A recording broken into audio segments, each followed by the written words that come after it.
1994 é um desses anos icônicos da história da música. Enquanto a morte de Kurt Cobain dava fim ao movimento grunge, bem representado pelo melancólico acústico MTV do Nirvana, que mais parece uma despedida fúnebre da banda, em solo inglês, dois nomes de peso disputavam as atenções do público, os tabloides e as paradas de sucesso. Era o princípio da batalha entre Blur e Oasis e a ascensão do Britpop, movimento que somente neste ano revelou preciosidades como Definitely Maybe, Parklife e Dogman Star, elogiadíssimo segundo disco do Suede. Também na cena inglesa, o trip hop capturava a atenção do público com suas batidas lentas e scratches em uma série de obras bastante representativas para o período, caso do Dummy, do Portishead e Protection, do Massive Attack. No hip hop, uma verdadeira coleção de clássicos era despejada para o público, indo da surpreendente estreia do Nas com o álbum Illmatic a discos como Ready to Die, do Notorious B.I.G. e Ill Communication, do Beastie Boys.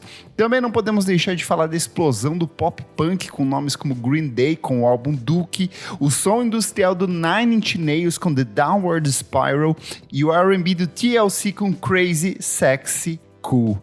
Porém, tudo isso diz respeito a uma série de artistas e obras fortemente abraçadas pela indústria da música e que levaram o faturamento das grandes gravadoras a níveis estratosféricos. No programa de hoje, nós vamos trilhar um caminho paralelo para conversar sobre uma banda que chamou a atenção do público depois de ter sua fita demo amplamente difundida dentro do meio alternativo, assinar com uma gravadora dependente que ainda tinha poucos anos de vida, mas que surpreendentemente criou uma legião de fãs e inspirou uma infinidade de outros grupos dentro e fora da cena norte-americana. É hora da gente falar sobre Pavement e celebrar os 30 anos de uma das obras mais importantes do rock alternativo dos anos 90, Crooked Brain, Crooked Rain. Vinícius Félix, meu parceiro de roqueiragens alternativas, seja muito bem-vindo de volta aqui. A gente já gravou o programa sobre o Dolittle do Pixies, a gente já falou sobre o Nevermind do Nirvana e agora a gente volta para conversar sobre o Pavement. E eu quero entender um pouco como que essa banda se posiciona no seu Spotify, nas suas plataformas de streaming, se é uma coisa que você ouve, não ouve, como que é o som dessa banda para você?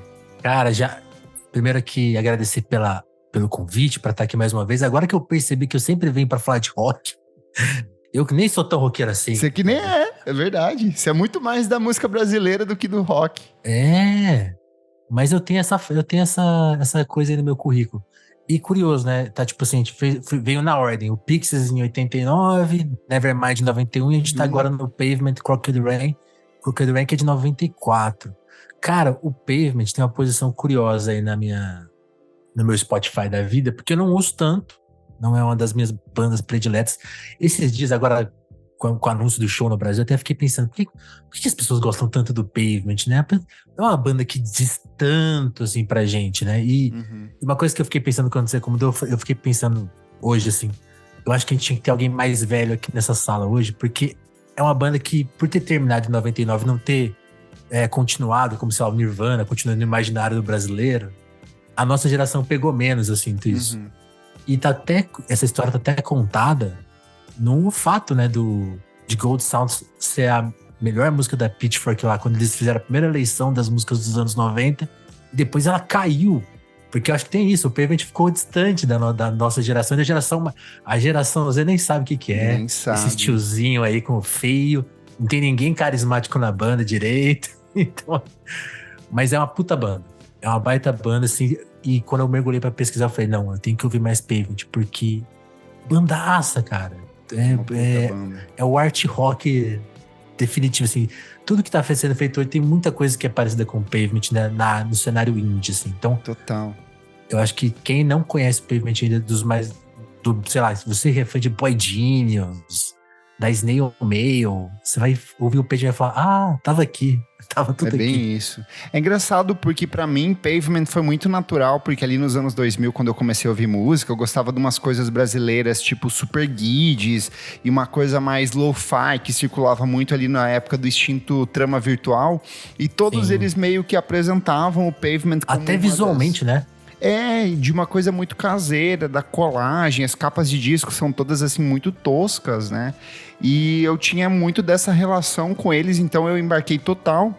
E de cara são 5 discos e assim, é o suficiente pra mim, sabe? Não precisa de nada além de 5 discos. E o mais legal, eles concordam com você, né? Eles não precisa voltar, nada. Ninguém precisa de mais disco do Pavement, tá excelente. E aí tem um agravante positivo no meu caso, que o Pavement volta em 2009, né, pra uma série de shows ali, e foi bem na época que eu tava, tipo, nesse rolê de vir do Paraná pra São Paulo pra assistir os shows.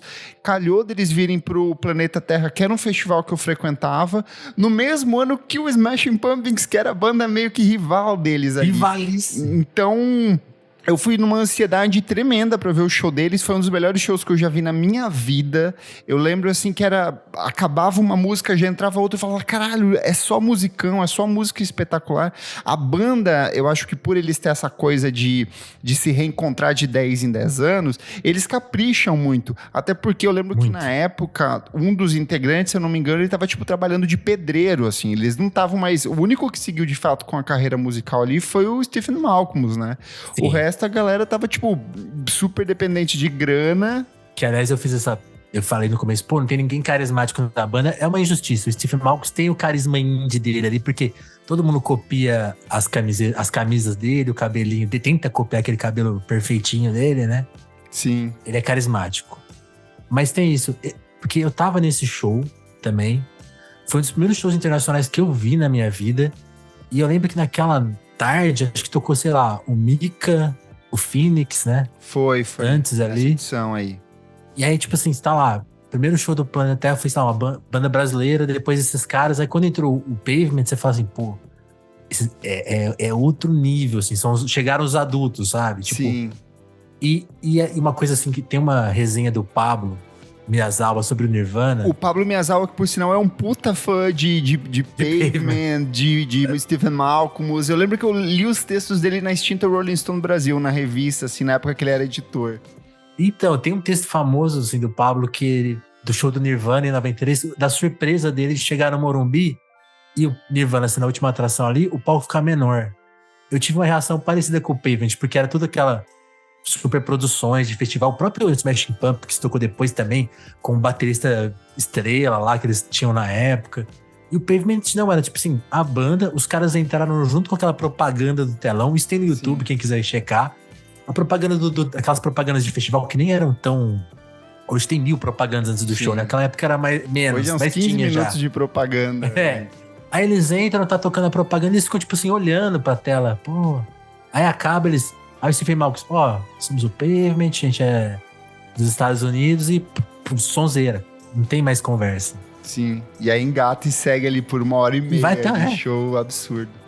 Bom, como muitas das bandas independentes do período, né, do final dos anos 80, o Pavement é um produto de uma série de fatores que inclui o acesso cada vez mais fácil a estúdios ou mesmo gravadores portáteis, ampla difusão por meio de distribuição de demos em fita cassete, noites de microfone aberto em bares locais e acesso às college radios, lembrando que são as rádios universitárias dos Estados Unidos. O termo indie rock, essa popularização, antes era o college rock, que era o rock tocado nas rádios das universidades, né?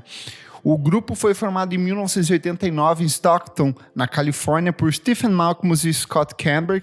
O Malcolm e o Camber já haviam tocado juntos na banda Bagel Bones. A banda começou a tocar em noites de microfone aberto em clubes e bailes da cidade, e as músicas que a banda tocava durante esse período eram, em sua maioria, covers de grupos como Swell Maps e o The Fall, algumas das principais referências criativas da banda. O The Fall, por sinal, anos depois falaria mal do Pavement, falando que eles copiavam um estilo e o Malcolm achou isso mó graça, ruim. Assim, ele adorou. E aí você já toma como exemplo, assim, quando a banda referencia ao folk, tipo assim, de todo o pós-punk, talvez seja a banda mais esquisita de todas, sim, já explica qual que é a posição do Pavement nos anos 90. Não é nem o Sonic Youth, não é o R.E.M., Não é o Nirvana, é mais bizarrinho. É bem bizarro. E na época em que a banda foi formada, existiam apenas 2 estúdios locais em Stockton. O mais barato e menos profissional era o Louder Than You Think Studio do Gary Young, que era uma espécie de riponga local, aquela figura mítica de cidade pequena, assim, cidade de subúrbio. E ele era completamente maluco, vivia muito bêbado e muito chapado. A banda decidiu gravar no estúdio do Young devido à admiração por outras bandas punk locais que gravaram lá, como o Young Pioneers e o The Authorities, e o Kernberg teria emprestado $800 do seu pai para gravar o material que resultou no primeiro EP do grupo, o Slay Tracks, além, claro, do convite para o próprio Young, que era o dono do estúdio, vem tocar com a gente, vem colaborar com a gente aqui, né? Seja nosso baterista. Pelo menos a gente desfruta de um estúdio aí nas horas vagas. E a partir daí o grupo passou a investir uma série de apresentações em outros municípios e eventos próximos, lançando outros EPs, como Demolition Plot J7 e o Perfect Sound Forever, já pelo selo Drag City. Com um número de ouvintes cada vez maior, o grupo lança em abril de 1992 o primeiro álbum da carreira, que também é maravilhoso, sensacional, Slanted Enchanted, obra que se destaca ali por essa produção totalmente caseira. Eu acho que se você olha para a imagem de capa, que ela é toda rasurada, rabiscada, com tinta e aquele fundo vermelho estranho, e umas colagens, eu acho que ela ajuda você a entender um pouco do que é o som do Pavement nessa época, né? É totalmente lo-fi, tosqueira e feito na raça, né? Tipo assim, feito na raça. Essa coisa de brodagem, assim. O Gary Young, né? Tipo assim, ele tinha essa posição na banda até de ser... Tipo assim, o Stephen Malkus já era o líder ali, o compositor de tudo, mas nessa primeira fase, ele era a figura da banda. Tem relatos de pessoas que iam nos shows e ele ficava enchendo o saco das pessoas e ficava circulando na plateia. Por isso que uma coisa esquisita do Pavement que a gente esqueceu de falar, é uma banda de indie rock que tem um percussionista. Sim. Que faz muito pouco, se você for ver no primeiro momento. Por que essa figura existe? Porque se o Gary Young... Tem essa frase, né? Eles falam assim, acho que o outro guitarrista do Pavement fala numas notinhas de CD assim, a gente deixou o percussionista na banda, porque se o Young desmaiasse durante o show, a gente podia continuar tocando, entendeu?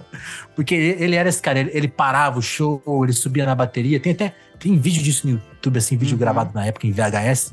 Até os caras da banda meio incomodados. Isso vai explicar a saída dele, inclusive, acho que você vai chegar nesse ponto aí. Ele tinha o hábito de, nas filas dos shows, ele ia, sei lá, com um prato de macarrão, pegava uma mãozada de macarrão e dava para as pessoas, assim.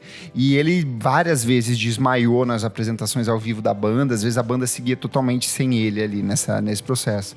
E já nessa época tinha uma questão da lírica do Malcolmus, que ela é muito característica, porque o Malcolmus, ele é um cara ultra sarcástico, irônico, debochado, ácido, então ele tá sempre fazendo uma graça de tudo aquilo, da situação onde ele tá imerso ali, e tinha essa combinação dessas letras que são meio descritivas, meio cantaroláveis, mas em completude com essas guitarras que são sempre muito sujas, muito toscas, muito carregadas de efeito ali, de um jeito que é bem difícil até de você replicar hoje em dia, né? Você mesmo falou que você estava tentando tirar umas músicas ali. Eu fui tentar entender qual que é o segredo do Pavement. Então, porque, tipo assim, não é um nível Sonic Youth de nerdice, de guitarra, de mexer muito na afinação. Eles usam algumas afinações esquisitas em algumas músicas, mas eles têm essa coisa assim, tipo, uma música que a gente vai falar aqui mais pra frente, Gold Sounds, é uma música que tem 3 acordes, mas eles não tocam os acordes da maneira convencional. Aí o solo é meio torto, a música ela funciona com 2 tempos, com 2 marcações de tempo diferentes, então ela é simples, mas ela é até difícil de tocar, porque ela é meio jazzística, você tem que fazer a contagem certinha, senão você toca ela errado.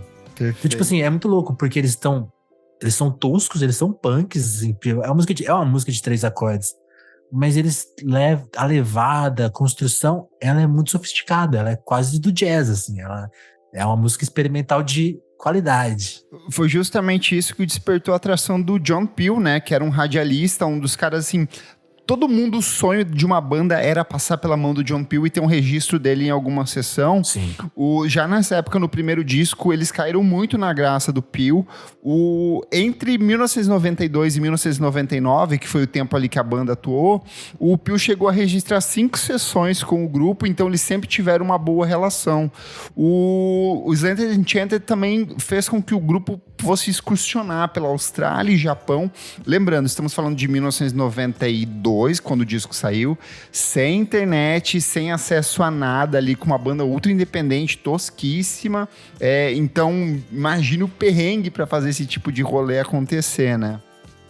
Eles já estavam na Matador, que é uma... Já no primeiro dia. Selo... No primeiro disco. Só que a Matador, nessa época... Era um selo indie muito pequeno, Era, né? final de 80... Ele é de 87, 88, se eu não me engano. Então, o selo mal tinha, tipo, se formado. Não tem esse status de cult que hoje em dia existe da Matador, sabe? E ele vai ser vendido, acho que pra uma gravadora grande, assim, anos depois, quando o Pavement já tava no meio da carreira pra acabar, assim. Então, tipo, realmente era uma... E é um disco sem hits, assim, né? Tipo, não tem nenhuma música que tocou, como a gente vai descobrir daqui a pouco no Crooked Rain, que a banda chegou na Billboard. Boa. E aí, assim, por conta do comportamento errático do Gary Young, como a gente comentou, que vivia absurdamente bêbado, ele entregava aqui, ó, purê de batata pro público nas filas do show e tinha colapsos nos meios das apresentações ao vivo. A Amanda meio que fez uma reunião ali e falou, ó, cara...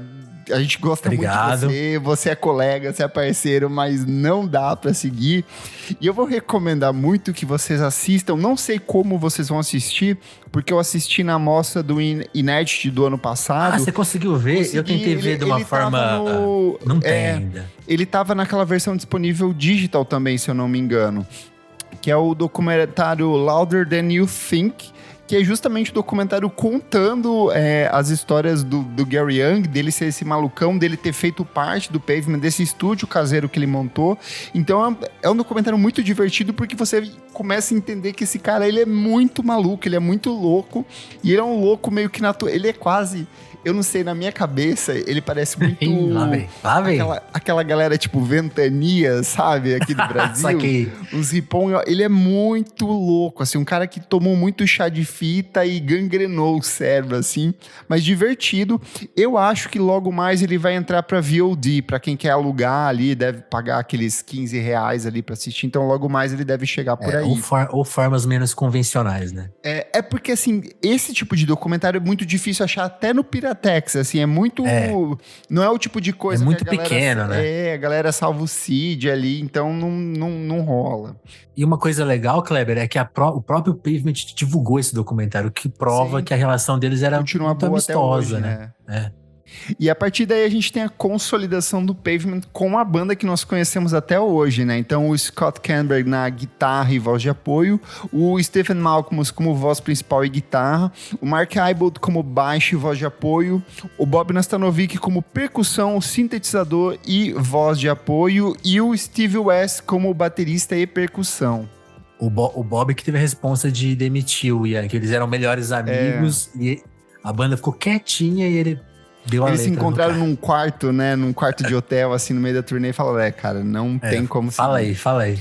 E com essa formação, o grupo entrava em estúdio para dar vida ao que seria a sua obra mais bem sucedida, crítica e comercialmente, que é o disco que a gente tá comentando aqui hoje, Crooked Rain, e embora ele partilhe desse mesmo som ruidoso do disco que o antecede, eu acho que aqui entra uma das marcas do álbum, que é justamente esse aspecto melódico. Ele é um disco que tem querendo ou não, por mais que as pessoas torçam assim, falam, não sei se é, mas ele tem um fundo de música pop muito interessante, né? Tem umas canções que são possíveis hits cantaroláveis ali no meio, né? Total, tipo assim... É um disco que... É engraçada a relação da banda com esse disco. Eu tava vendo uma entrevista... Como eles voltaram agora pela segunda vez, né, eles deram bastante entrevista. E aí eles estavam numa rádio... E o cara da rádio pediu pros fãs... Pô, vamos falar aqui... Vamos pôr os fãs aqui de frente com a banda por videochamada. Cada um fala aí o seu álbum favorito do Pavement. Aí eles ficaram zoando ali. Não, vamos ao contrário. O pior. E todo mundo que falava o Crooked Rain... Eles ficavam assim, porque eles têm essa relação com o disco. Sim. Mas não tem a ver com tipo assim, não é problemática. Eles não têm problemas com ritmo. Eles basicamente tocam o disco quase inteiro aí nos shows que eles estão fazendo. E tem essa coisa, as músicas, até músicas menos conhecidas, tipo Stop Breathing, a New Work Wider, tipo assim, tem umas baladinhas no disco que fala, pô, parece até que tem ali a ironia que a gente não capta, talvez, no primeiro momento, por ser inglês, tem a barreira da língua. Então você pode até entrar nessa brisa e falar, pô, que som suavinho, legal aqui de ouvir, não é tão cuidadoso, embora o disco abra com a faixa que demora 1 minuto pra começar. Sim. Que eles estão fazendo uma barulheira ali. Eles têm 2 discos que eles meio que odeiam, que é o Crooked Rain e é o Terror Twilight, que é o último. Que é o último, porque foi gravado o Stephen Malkmus acha que é o pior. Porque foi gravado com o Nigel Godrich e o disco custou, sei lá, $1 milhão. E eles falaram... Porque o Nigel Godrich, pra quem não sabe, ele é o produtor e o 6º membro do Radiohead, praticamente. E aí o Godrich fazia umas coisas tipo assim... o som nesse estúdio não tá bom, vamos pra outro estúdio. E aí a banda tinha que se deslocar pra esse outro estúdio. E eles vieram de um conceito de ser indie, tosqueirão, assim, então... Tipo assim, tá bom já, cara. Já chega, cara, fechou, assim. Eu gosto, eu amo o disco, assim, mas a banda... Eu também, a minha música favorita do Pavement tá nesse disco, que é aquela... Cut Rope, eu não lembro. É a última música. Carrot Rope. Carrot Rope. Nossa, eu acho essa música maravilhosa. Agora, o Nigel aí tem essa fama, né? Até o Paul McCartney brigou com ele. Ele é difícil. É verdade, ele é difícil. Bom, mas voltando aqui pro Crooked Rain, parte dessa nova sonoridade aí que a banda encontrou, né? Vem do esforço deles em sair dessa região de origem deles e ir para outros estúdios, testar novas possibilidades. E eles montaram um estúdio particular chamado Random Falls, que foi construído num prédio decadente na região do Hell's Kitchen, em Nova York. Reza a lenda que ele era um estúdio assim minúsculo, sem janela, no alto de um prédio, num prédio totalmente decadente ali. E em 2009, no primeiro retorno da banda, o Mark Aibel deu uma entrevista para Vice, que ele disse o seguinte: foi interessante, um pouco remendado. O equipamento foi adicionado e subtraído conforme necessário, ou seja, num espaço muito pequeno. Muito tempo de inatividade foi gasto apostando em corridas de arreios de cavalo e Meadowlands. Então eles saíam do estúdio e eles iam apostar em corrida de cavalo para passar o tempo ali. Perdemos uma boa parte do orçamento da gravação lá. Esperávamos dobrar para custear isso. No momento em que a arte do álbum estava sendo preparada, o estúdio ainda não tinha nome, então fizemos um concurso entre nós. Randall Falls venceu, Electric Avenue ficou em segundo e Raw Book Room em terceiro. Disse o Aibel, que organizou esse espaço junto com os companheiros de banda, num apartamento sem janelas no 18º andar de um prédio. Imagina o cheiro. Nossa, eu imagina aquele monte de homem indie, sujo, norte-americano, que não tem o cabelinho encebado, tomar banho 2, 3 vezes por dia igual brasileiro. E eles gravaram, acho que entre agosto e setembro, já tava esfriando ali, então já lascou. Cheirinho de virilha no ar. E é engraçado que o Bob Nastanovich, depois ele virou um dono de cavalo de corrida, então eles realmente são viciados em jogo. E detalhe, eles não é corrida de cavalo, é corrida de biga que eles apostavam. Tipo, é aquelas corridas que fica um carrinho atrás, tipo uma biguinha pequena, sabe? Então era um modelo muito específico de aposta deles ali. Assim como o disco anterior, então a banda adotou esse método de produção e criação coletiva, então não tinha um produtor específico, né? Olha aí, Nigel Godrich já podia ter entendido aí que não ia rolar. E eles assumem a produção em conjunto e o resultado desse processo está na entrega de um registro de 12 faixas, algumas delas as mais conhecidas da banda. Aqui eu acho que a gente pode descer uma a uma das principais que a gente tem no disco. E eu acho que a gente pode começar justamente pelo que é a mais conhecida do grupo, uma dos maiores sucessos, a grande composição em termos de música pop ali do grande público, quando o público que tem um conhecimento médio de rock aí, quando fala de Pavement, fala de Cut Your Hair, e não tem como não falar porque ela é uma canção totalmente formatada em música pop, mas que vai discutindo na letra uma série de conceitos ali que tiram sarro do movimento grunge, tira sarro de cabelo, da postura. A ideia é fazer meio que uma reflexão sobre essas bandas do movimento grunge, que era uma galera sujaça e que de repente assinava com a gravadora e eles ficavam os garotos mais bonitos do mundo ali tocando para multidões e eles tiravam sarro fudido disso nessa música, né? Eu acho engraçado, isso é muito anos 90, né? Quando o Metallica cortou o cabelo, os caras do Alice in Chains faziam piada, né? Tipo, ó lá, cortaram o cabelinho. Então essa piada do Stephen Malcolm tem seu... Era uma coisa que pegava na época. Sim. E a música, sei lá, pop perfeita. Tem o ruzinhos que tem ali, meio...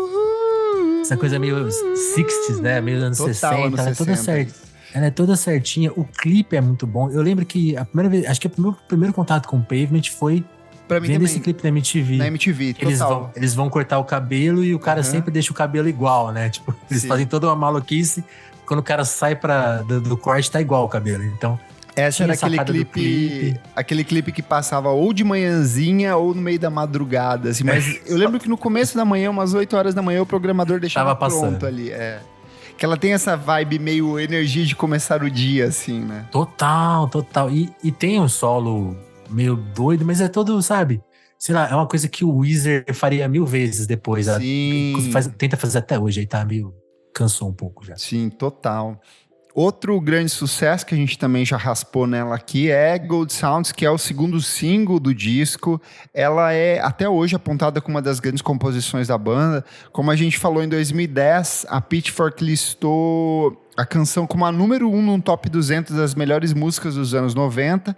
Em 2022, quando essa lista foi atualizada e ampliada para 250 melhores faixas, a canção foi rebaixada para o número 40, mas ainda assim ela é uma dessas faixas que em listas dos anos 90, melhores músicas dos anos 90, ela tá ali no top 50 sempre, fácil, e é uma excelente canção, assim, é uma das que mostra esse lado mais emocional da banda, tem essa questão dessa letra que olha para um passado recente de um casal, ela tem um quê de nostalgia, desse olhar para trás, e é até meio curioso, assim, o quanto ela contrasta com essa postura debochada do grupo, né? Ela parece ser a música mais séria do disco, assim. Sim. E uma coisa que eu fiquei, assim, pensando, enquanto eu tava pesquisando pra vir aqui, é que tem muita essa coisa, pô, Stephen Malcolm é um autor que é muito cifrado, realmente tem músicas que são meio, tipo, mano, o que ele tá falando? Mas nesse disco, assim, você vê que tem várias músicas que têm um conteúdo. Tipo, essa música é sobre relacionamento. Tem a questão da brincadeira, né? Da metalinguagem ali. E vamos para o refrão agora. Ele avisa, né? Dentro do próprio verso que vai vir o refrão. E essa música, eu falei, ela tem a estrutura de uma música punk de 3 acordes, mas ela tem uma construção toda quebrada. Tem o solo também muito dissonante ali. Tipo, não é uma escala certinha. Isso que eu acho foda, assim, ela é toda... Tem ali as coisas que talvez afastariam ela de um público mais amplo, mas ela é cantarolável, ela tem a melodia assim, go back. É uma música quase infantil nesse sentido, assim, ela é muito, muito fácil. Então, eu acho que isso acontece várias vezes nesse disco. Acontece em Cut Your Hair, acontece em Stop Breathing. Tipo assim, músicas que são cantaroláveis, mas... É que sabe o que é curioso? Não se vendem. O Pavement é o tipo de banda que poderia ser uma banda de música pop de muito sucesso, mas eles não querem isso. Então, sempre que eles estão indo pra esse lado, assim, olha, tá ficando muito pop. Vamos estragar agora. Vamos quebrar essa guitarra aqui, vamos mudar o tempo, vamos colocar umas coisas, uns versos nonsenses aqui. Então, eles têm esse freio meio que... Eu acho que eu não sei se é intencional ou não intencional, mas esse freio acontece em várias das canções, né? Isso é uma coisa que eles discutem, assim, especialmente agora que eles dão bastante entrevista olhando pra trás, porque é basicamente assim, né? Em todas as voltas, eles estão sempre olhando pra esse período, 94 e 99, que são os álbuns que as pessoas conhecem mais, assim. O disco de 91 também, mas... E aí eles falam, pô, naquela época tinha essa coisa, né? Você via... Tipo assim, uma coisa que você mencionou no começo do episódio. O rock estava em alta. Eles eram uma banda que, sei lá, a MTV adoraria ter eles ali. Porque bandas de rock ainda estavam em alta, ainda dialogavam com a maior parte do público. Eles tinham todos os elementos. O vocalista é bonitinho, dá pra fazer o vídeo aqui. Então, eles tinham todos os elementos e essa coisa de recusar o sucesso, eu não sei se era intencional numa parte, mas, tipo assim, também tinha um desinteresse genuíno, né? Não, sabe, a gente já tem um público, olha que legal, a gente consegue tocar os nossos shows. A gente não vai precisar virar o Nirvana, né? Porque eu acho até que isso era uma coisa que pesava na cabeça deles, tipo, quem vai ser o próximo Kurt Cobain? A gente vive pra chegar nesse ponto? Acho que não. eu acho que isso fica bem explícito quando a gente chega aqui no Range Life, que ela é justamente uma reflexão sobre isso, sobre esse modelo de vida, dessa vida artística, mas principalmente desses modelos de homens do começo dos anos 90 ali. O Blur vai ter muito disso no Park Life, que é analisar esse modo de vida britânico. Aqui eles voltam para essa questão da indústria, dessa indústria da música da MTV, e aqui vem uma das letras que é mais explícitas e satíricas da banda, né? Que ela faz essas provocações diretas. Eu vou até citar aqui, que eu peguei o trecho e traduzi, que ele fala sobre algumas das bandas de destaque da época. Abre aspas. Em turnê com os garotos do Smashing Pumpkins, eles não têm nenhuma função, são garotos da natureza. Eu não entendo o que eles querem dizer, eu realmente me importo. Os Stone Temple Pilots são solteiros elegantes, eles são atraentes para mim. Eles são atraentes para você? Concordo que eles não merecem absolutamente nada, nada mais do que eu. Então, assim, tinha essa sensação deles vendo essa galera que tava sendo, tipo, a gente tá falando do auge da indústria da música, de venda de CD, com essa galera ocupando os principais festivais de música da época, né? E aí, assim, ao longo dos anos, nas apresentações ao vivo, o Malcolm foi falando, cara, isso não é um momento dos anos 90, tanto que ele foi incorporando outros nomes e outros artistas.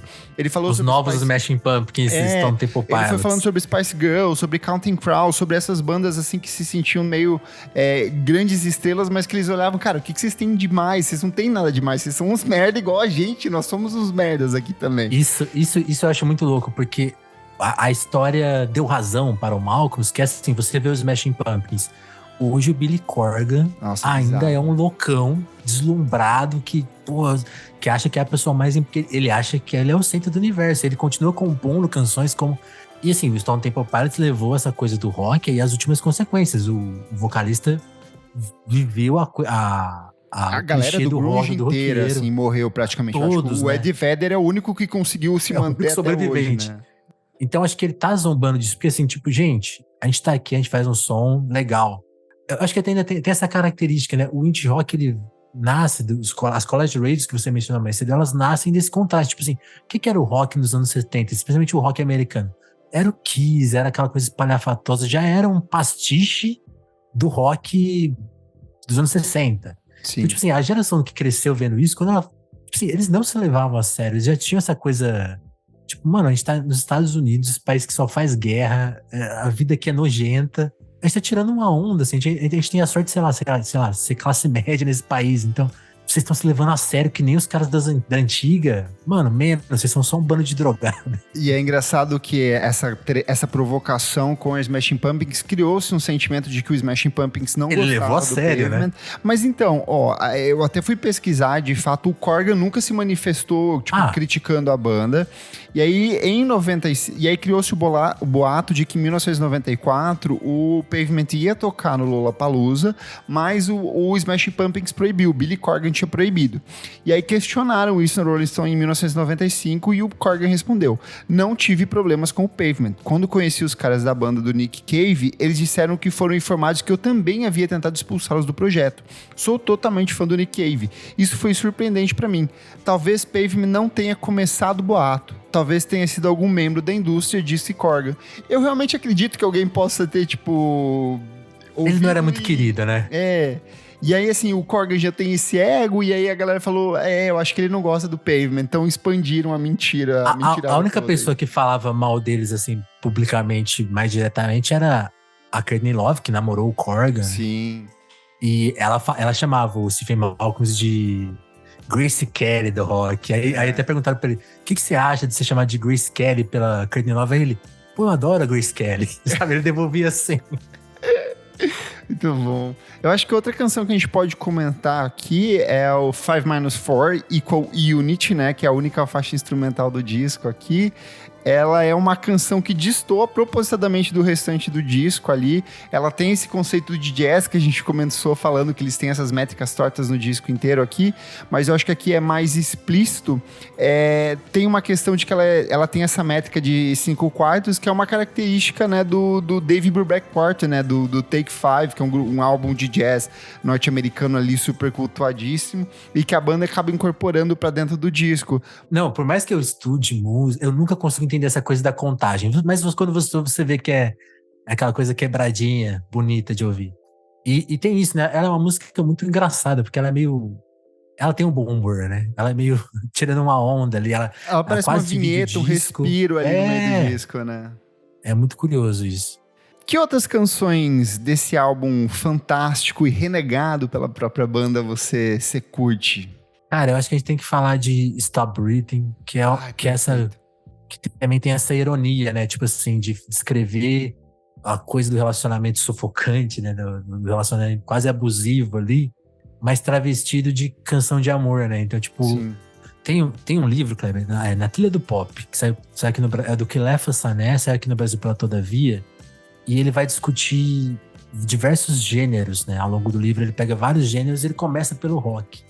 E ele começa assim, ele vai pegando bandas que ele gostava de ouvir e contando a história delas e mostrando como que o rock evoluiu ali, né?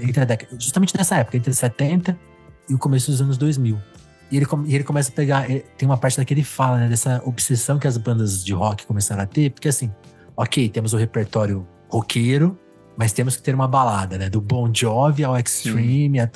Então, todas as bandas tinham uma baladinha. Essa é a baladinha do Pavement, mas é essa baladinha torta, tipo, esse amor sufocante, essa coisa. O cara, tipo assim, pensa numa música do Bon Jovi, né? Aquele cara, sei lá, solteirão, até hoje deve ser um solteirão, 1000 mulheres, aí faz uma música romântica, piegas, nada a ver com a essência dele, então ele tá, tipo, zoando tudo de uma vez só. Uma música que é muito... Ela funciona, se você tirar a letra dela, o sentido, fala, pô, que música bonitinha de amor, vou mandar pro crush. Dentro do disco eu gosto muito também de Unfair, mas não é uma coisa que de cara eu gostei, foi por causa do show ao vivo, porque não é o Malcolmus que canta essa, né? É outro cara lá que vai pra frente até... É da percussão, malucão. Ele corre pra frente do palco ali, então tem todo um esquema e é uma puta música boa.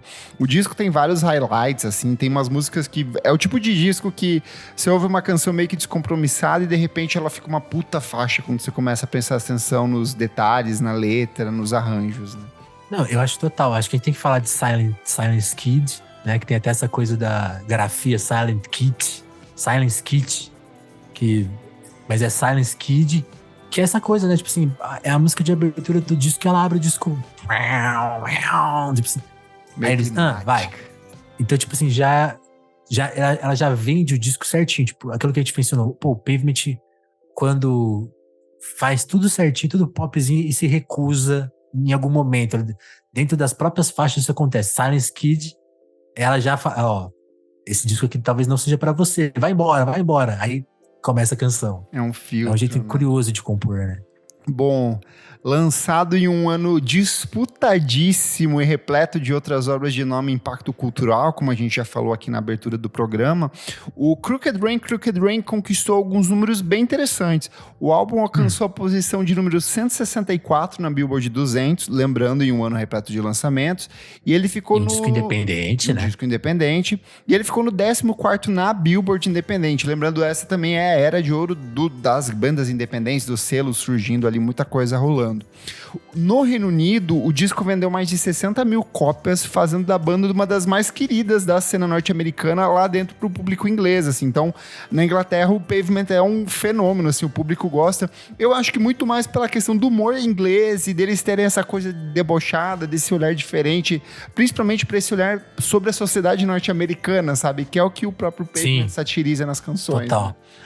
E até tem uma coisa, o Nirvana também viveu essa experiência, o Pixies viveu isso, né, de ser mais querido e conhecido, até por a Inglaterra, lógico, ser menor, então você precisa ter menos corações e mentes para serem conquistados, mas são bandas americanas que fizeram relativamente, pareciam que eram maiores na Inglaterra. Sim. Esses dias eu até vi alguém falando assim, só para exemplificar esse tipo de proporção, como que é engraçada a visão que a gente tem, alguém tava falando, você sabe esses roqueiros reaças de internet? Falando assim, não, porque não tem mais bandas famosas nos Estados Unidos como o Ramones. O Ramones nunca foi famoso nos Estados Unidos. É o mesmo exemplo, fora. Assim. Eles eram famosos na Inglaterra e aqui no Brasil. E aí, essa influência da banda na Inglaterra é tanto que o Blur, que era um dos grandes fenômenos locais ali, se inspirou de maneira confessíssima no som do Pavement.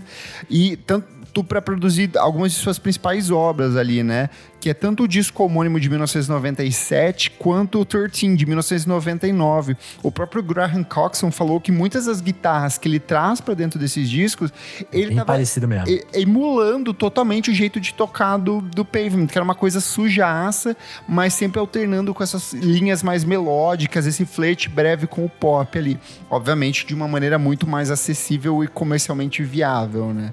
Eu acho que o maior exemplo disso é quem quiser ouvir, assim, na ordem pra sacar a semelhança, ouve lá Cut Your Hair e depois toca Coffee and TV. Sim. É o mesmo estilo de composição. Tô te vendendo uma música pop, vai ter um solo bizarro aqui, a música vai terminar de um jeito todo esquisito, mas é o clipe do Leitinho, ó. É uma música hiper pop. Apesar desse culto breve ali nos anos 90, dessa apresentação, desse diálogo com uma parcela muito específica do público, esse status de disco cult ele foi sendo conquistado ao longo das últimas décadas, né?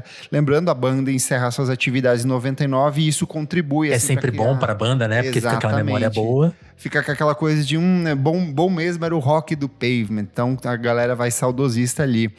Em 2003, o álbum ficou na posição de número 210 no top 500 dos melhores álbuns de todos os tempos da Rolling Stone. E em 2020, quando a lista foi atualizada, ele foi para a posição de número 434 e também foi classificado pela Rolling Stone como o 10º lugar na lista dos melhores álbuns dos anos 90. Também em 2003 foi classificado em 8º lugar na lista dos 100 melhores álbuns da década de 1990 da Pitchfork. Se eu não me engano, o Slanted Enchanted ele aparece um pouco mais pra frente, ele é o 3º ou 4º, alguma coisa do tipo. A velha Pitchfork, né? Sendo ela mesma. Já nessa época que eles eram super indies alternativos ali. Já na revisão da mesma lista em 2022, com 150 melhores discos, ele pulou para a posição de número 29, sendo o disco mais bem avaliado da banda ali. Então passou por essa revisão, a Pitchfork virou mais pop, a Rolling Stone virou mais pop, o rock perdeu muito dessa relevância. Tem toda essa coisa, né? Um público mais jovem, uma redação mais diversa, né? Não é um monte de roqueiro velho indie. Inclusive, se eu não me engano, a lista da Rolling Stone, parte dos votantes eram bandas artistas recentes, tipo Phoebe Bridgers, essa galera que votou. Então essa galera mesmo já não sente esse impacto tão grande do Pavement aí, né? Em julho de 2014, a Guitar World classificou Crooked Rain como 21º lugar em sua lista dos 50 discos mais icônicos que definiram 1994. Então, assim, ano 94, um ano fantástico. O Pavement ainda foi citado como uma das principais inspirações para uma série de outras bandas que são super cultuadas, bandas indies alternativas, né? Como o Modest Mouse, o Built to Spill, Grandaddy e o Spoon.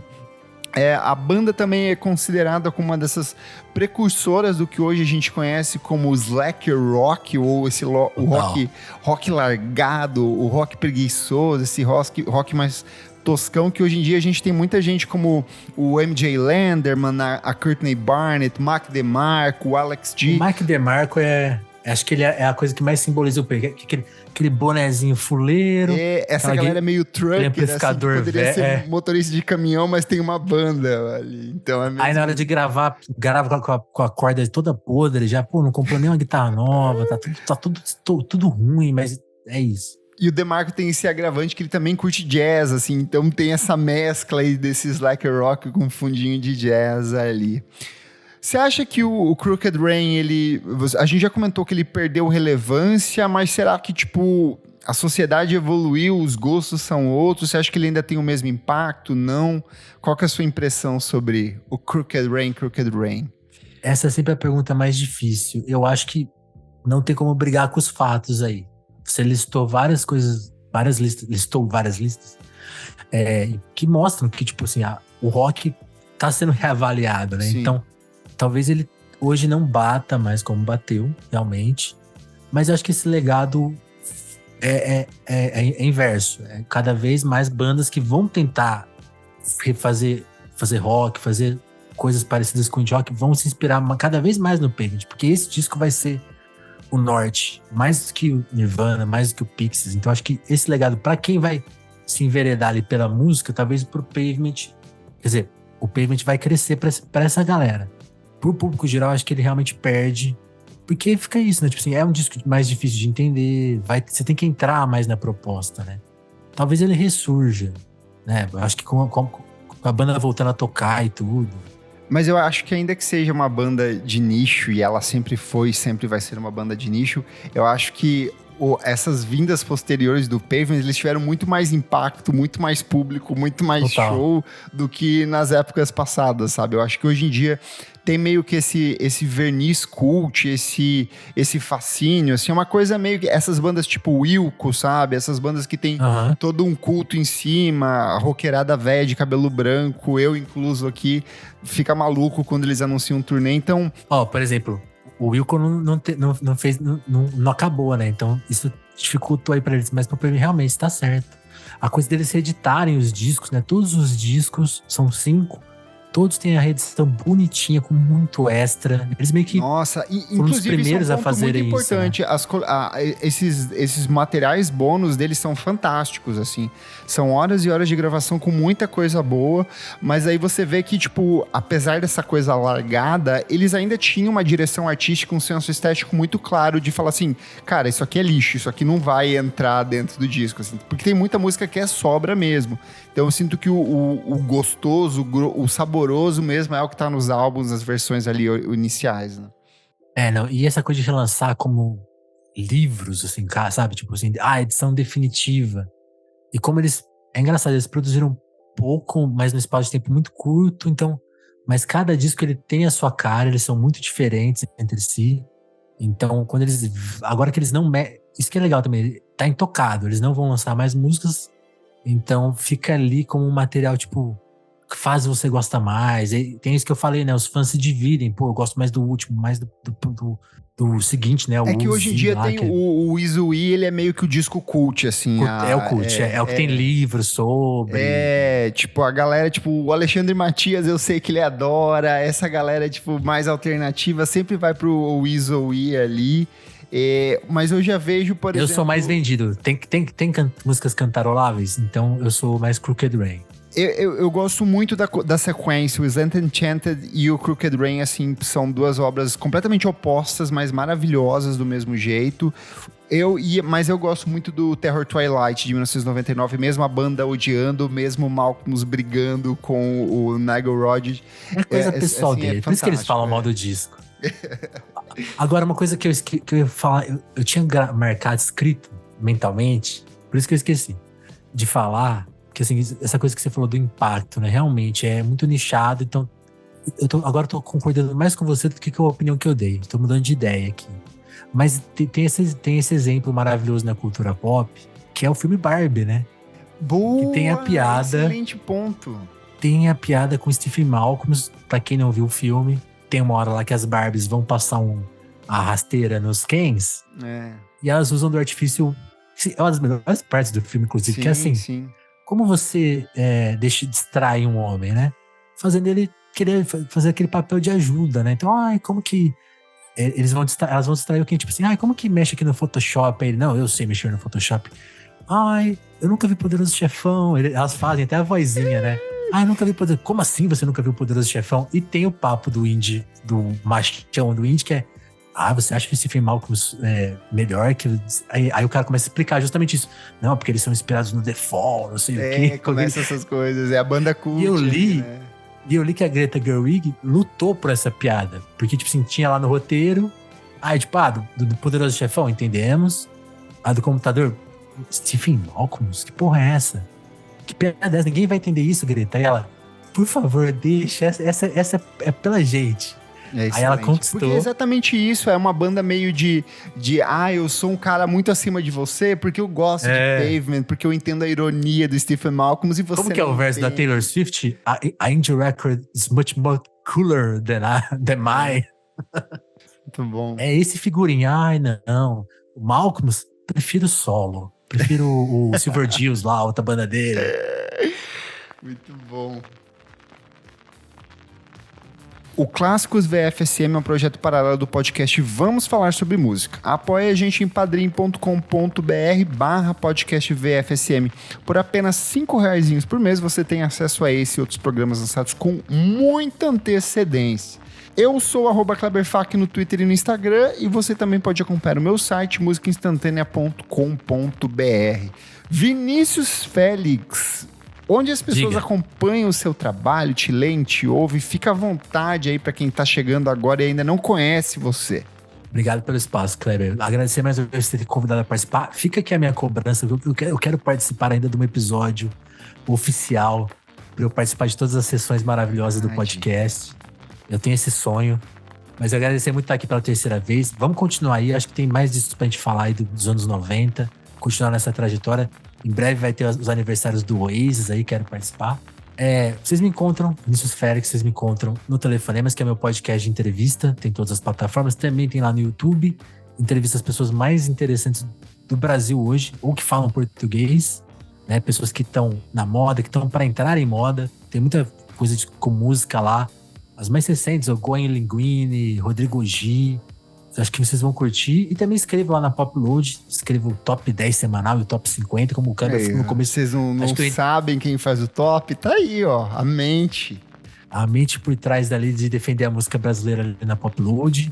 Então, me encontrem lá toda semana. Inclusive, tem que escrever, tô atrasado pra escrever. E é isso, acho que... E sou assinante do Vamos Falar Sobre Música, pago lá os meus R$5. Estou no grupo, posso comprovar pra você. Chega antes dos episódios e o grupo é muito divertido. Eu pego todos os lançamentos que eu tenho que discutir lá na Popload, lá no grupão. Não sei se eu devia falar isso, mas eu vou começar a marcar com estrelinha, então, pra você lá. Já fala quais são os melhores logo, pô. Boa. Não esquece de seguir a gente nas nossas redes sociais, @podcastvfsm em tudo, e siga a gente na sua plataforma de streaming. Até lá, vejo você no show do Pave no Brasil, não vejo, o que vai acontecer? Aproveita, porque o próximo só daqui 10 anos e olha lá.